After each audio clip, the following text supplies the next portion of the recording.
আমরা বাঙালিরা ছোটোর থেকেই দেখে এসেছি কোনো স্পেশাল ডে বা কিছু ভালো কিছু হলেই আমাদের বাড়িতে পায়েস হয়। এখন তো সব নতুন যুগ এসেছে, কিছু হলে কেক আনা হয়। আগে তো আর কেক হতো না, সব জায়গায় পায়েসই সবাই আনতো। তো পায়েস তো ম্যাক্সিমাম সবারই পছন্দ।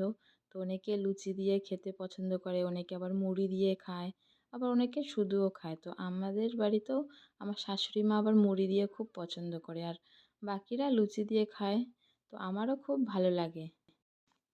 তো প্রথমে কড়াইতে আমি 1 লিটার দুধ গরম করতে বসিয়ে দিয়েছি। আর দুধটা কিন্তু ভালো মতন ফুটিয়ে একটু ঘন করে নিতে হবে। তার মধ্যে দিয়ে দিয়েছি 4টে তেজপাতা আর হচ্ছে কয়েকটা এলাচ। আর এই তেজপাতাগুলো আমার গাছের, এর জন্য সবুজ কালার লাগছে। আর আপনারা যখনই পায়েস করবেন 1 লিটার দুধে 100 গ্রাম চাল, আর যদি 2 লিটার দুধের হয় তাহলে 200 গ্রাম চাল, এটা মনে রাখবেন সবসময়। আর এদিকে দুধটা ফুটতে থাকুক, তার মধ্যেই আমি এখানে ঘির মধ্যে কাজু আর কিশমিশগুলো ভেজে নেব একটু। ঘি দিয়েই ভাজবেন, তাহলে সেন্টটা খুব ভালো আসবে। একটুখানি ভিজিয়ে রেখেছিলাম 10 মিনিট আগে জল দিয়ে, তারপরে ঘি দিয়ে ভেজে তুলে রেখে দেবো। তারপরে 100 গ্রাম চালটাকেও আমি ধুয়ে একটু রেখে দিয়েছিলাম, সেই চালটাকেও আমি এখানে ভেজে নেব।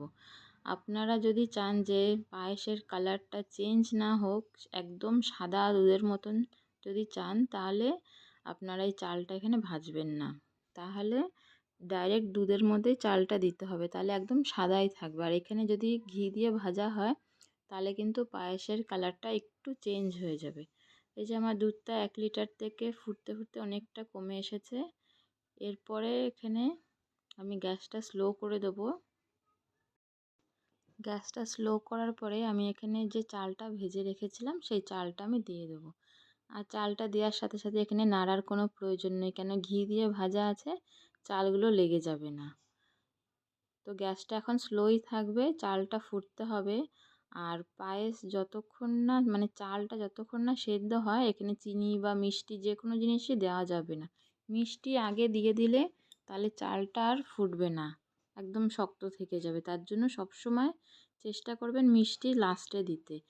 আর পায়েসে আমি সবসময় 1 চিমটি নুন দিই।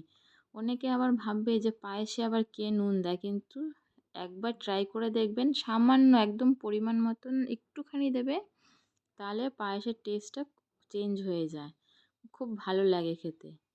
আর এখানে আমি 1 বাটি চিনি দিয়ে দিলাম। আমি চিনিটা দেওয়ার পরে গ্যাসটা এখানে বাড়িয়ে দেবো, কারণ চিনি দেওয়ার পরে জল ছাড়বে আর পাতলা হয়ে যাবে, একটু ফুটিয়ে নিতে হবে। তারপরে আমি এখানে আমন্ড বাদামগুলো একটু ক্রাশ করে দিয়ে দেবো। এই মেশিনটা মিশো অ্যাপে পাওয়া যায়, 200 কত টাকা জানি দাম নেয়। এটা আপনারা ইউজ করবেন, খুব ভালো, এটাতে ক্রাশ করা যায়, চাকু দিয়ে যেমন কাটা যায় তার থেকে খুব ভালোভাবে ক্রাশ হয় এতে। আর যে কাজু আর কিশমিশ ভেজে রেখেছিলাম সেটাকেও দিয়ে দেবো। আমার রান্নাটা এখানেই শেষ।